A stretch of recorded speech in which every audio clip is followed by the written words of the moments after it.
What's up, y'all? Anderson Emerald here, and we're seeing the first markings of the 2025 schedule coming to a head, clashing with countries having athletes in the NCAA and not getting the chance for them to be used to qualify for the World Championships, in this case, the World Relays. This kind of does call back to the video I did back in November talking about the schedule conflicts in 2025. So, had an article in the Chronicle down in Zimbabwe, and they said the Foreign Legion doubtful. NAAZ pin hopes on local athletes for World Athletics Relays qualifiers. The NAAZ is the National Athletics Association for Zimbabwe, and what they're saying is that they're going to have to tap their local athletes as opposed to their athletes who are competing and training in the United States to compete at the World Relays in this spring. So, let's dive into this article and take a look at exactly what they're saying. They say, quote, with the World Athletics Relay slated for May 10th to 11th in Guangzhou, China, the National Athletics Association of Zimbabwe is pinning its hopes on local-based athletes to secure qualification. The two-day competition features the men's and women's 4x1 and 4x4 events, as well as a mixed 4x4 with 32 teams vying for top honors in each discipline. I'm going to fast forward through the details about World Relays, but it says here, NAAZ President acknowledged that the association had initially hoped to include United States-based athletes in the teams. However, due to university commitments, their availability is uncertain. As a result, NAAZ is now focusing on nurturing local talent to fill the void. Quote, a number of athletes have been embarked, but we will have a shortlist. We have a challenge with athletes based in the US because the time when the relays are held in May, that's when the summer season begins in America, and it's very tricky to secure their release. So let's kind of break this down, where Zimbabwe is one of the nations that has a ton of athletes who are competing in the United States in the NCAA system. And we just saw a couple of their athletes, really high profile athletes, make some waves in 2024 who are going to be some, rising stars when we're talking about 2025 and beyond. First off, we know Makarawu. He's from Zimbabwe. He competes for the University of Kentucky. He actually made it to the final in the 200 at the Paris Olympic Games. He was joined also from Zimbabwe with Charamba, and both of them, again, 6th and 8th place at the Paris Olympic Games in the final. We saw, Taboho, Kenny B, and Noah Lyles. They got the gold, silver, and bronze. But Zimbabwe, essentially with these two guys, they are putting them on the map a little bit in terms of being competitive on the global stage in the sprints.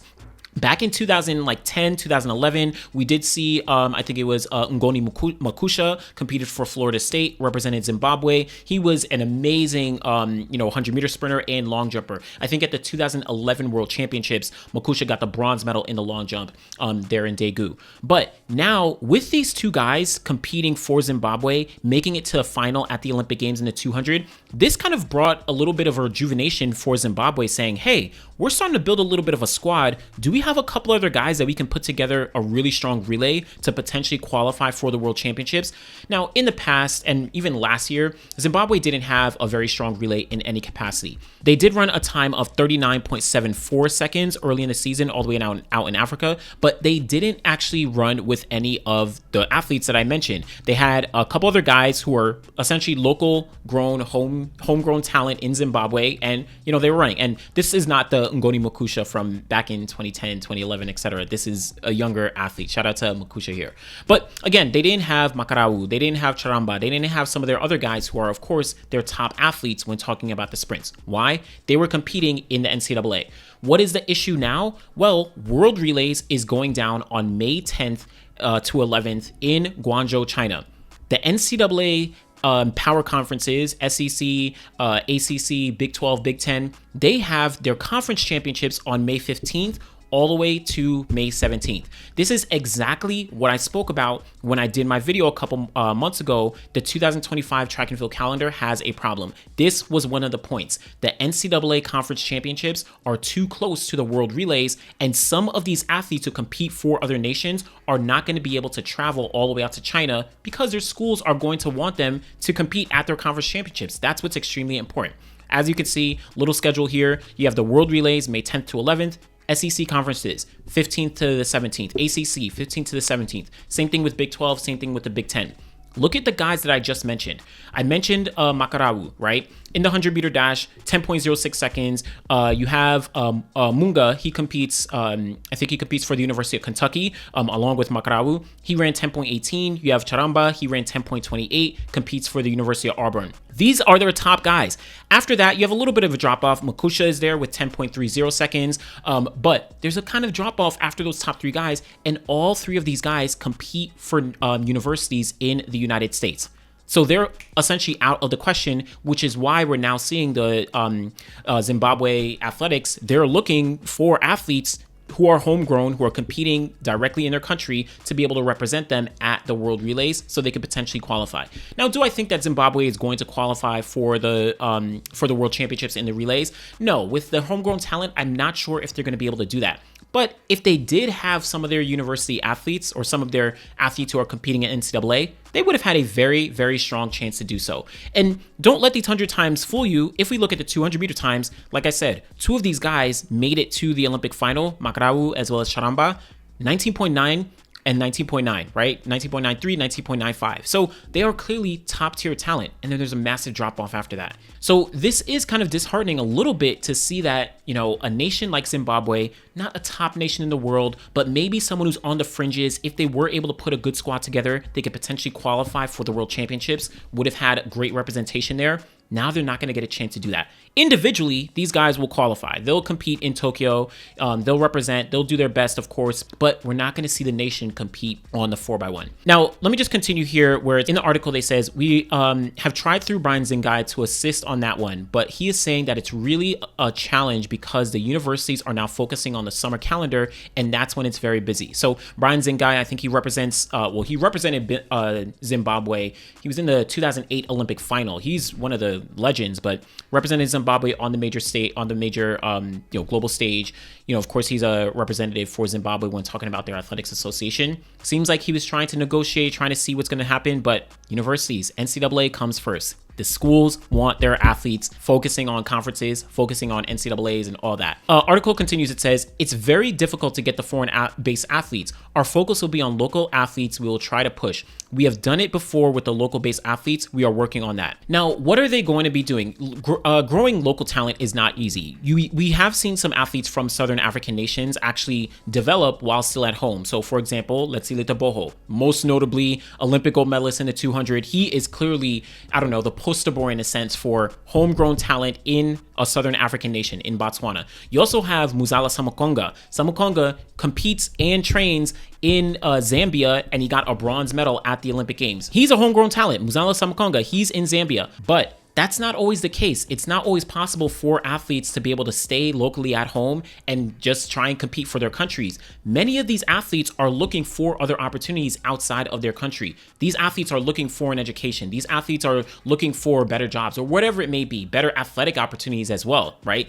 Guys like Letsilita Boho, guys like Muzala Samukonga, sometimes they're a diamond in the rough, right? Sometimes they just happen to find the best opportunity, you know, that comes by them, whether it's their coach or whether it's something else that allows them to become the athletes that they are. That's not the majority of athletes. Going to the NCAA, whether you like the NCAA or you don't, it does provide at least a stable opportunity for athletes to compete against some other, you know, athletes of their quality and of their caliber, but it also provides an opportunity for education. It also provides an opportunity to, again, potentially get a job after school in an easier path, whatever country you may be. So that's one thing that we do have to take into consideration when thinking about these athletes. But one thing that I do like, kind of looking at that side, which was a negative, they don't get their homegrown, they don't get their athletes in the NCAA to compete for their country. But the positive that I do like is they're trying to invest and trying to see some meets that can be, you know, brought up in the Southern African region to be able to allow for qualification. So in the article, it kind of continues. It says NAAZ is hoping to join hands with neighboring countries such as Botswana and Zambia to stage events that can serve as a platform for their teams to chase qualification. As an association, we are planning for the event. Our athletes are now running. Harare has run an event where some athletes are training outside Zimbabwe in South Africa. Very soon, we will announce a long list. Then we are planning to run a competition in Botswana where they have also invited us, where we want to send relay teams for both men and women, and especially the 4x1 and 4x4. Continues on, it says, we will look at what's best for us, the best bet on those two areas. And there is competition where we have already confirmed in Botswana Botswana, which will be running in March as part of the qualification. And it says, we are hoping to get another relay competition in Zambia. We have also talked to Namibia. If they organize a relay event, we will send our teams so that as a region, we can help one another to qualify for those 2 relays, says Tagara. So this, to me, is kind of the positive in a sense, where now a country like Zimbabwe, but other countries like Zambia, like Botswana, like Namibia, they're looking at different opportunities to start to host some homegrown meets where local talent will be able to compete, whether that's specifically in this case for the relays to get a potential qualifying spot at the World Relays, get a qualifying spot, eventually for the World Championships, or even just to give opportunities to their homegrown talent individually in different events. Many of these nations, again, Southern African nations, and talking about Africa as a whole, they don't have high quality meets that, are going to be put on the radar of, us in the United States or people in Europe or even people in, Oceania and in Asia or wherever it may be. We're not hearing about all those, major meets that are going down there. Yes, you do have the Botswana Continental Tour. Yes, you do have the Cape Kano Classic. That's, of course, in Kenya, that's Eastern Africa. But the opportunity for some of these nations to say, okay, we can't rely on some of the athletes that are competing in the United States. We have to make sure that we can homegrown some talent. What does that mean? We also need to put some meets on. Let's partner together as African nations to be able to put on these meets and be as almost a collective to build each other up. That, I think, is a little bit of a positive. Now, that is not overnight work, right? They're clearly saying in the article that they are working to be able to put these things on together. They're coordinating, they're organizing, they're doing a lot of different things to make sure that these things can be put together. But I do think that's a little bit of a positive, despite the negative that these athletes competing in the NCAA can't represent Zimbabwe, in this case, at the World Relays because of the schedule. But just wanted to, talk about this. I just saw the article come up the other day, and this really just highlighted exactly what I said in the video about the 2025 schedule being an issue. Again, Zimbabwe is not a gold medal contender when talking about the 4x1, but they do have 3 guys currently who are in the mix to be some of the top athletes, in the world for the most part. Well, 2 guys at least, right? Makarau as well as Taramba. But then you have Munga, who is competing in the University of Kentucky. He's kind of like getting up there in terms of his talent and his ability, but they're not going to be able to compete. Zimbabwe, they're going to have to look to home grow some of their talent and providing some, other opportunities for athletes to compete at home. So let me know what you think. Is this a good idea? Do you think that, NCAA should, relinquish some of their, the athletes who compete for their countries and try and move things around? I don't know. Whole tricky situation. Be sure to like the video, subscribe to the channel. Always appreciate y'all. Thanks for watching.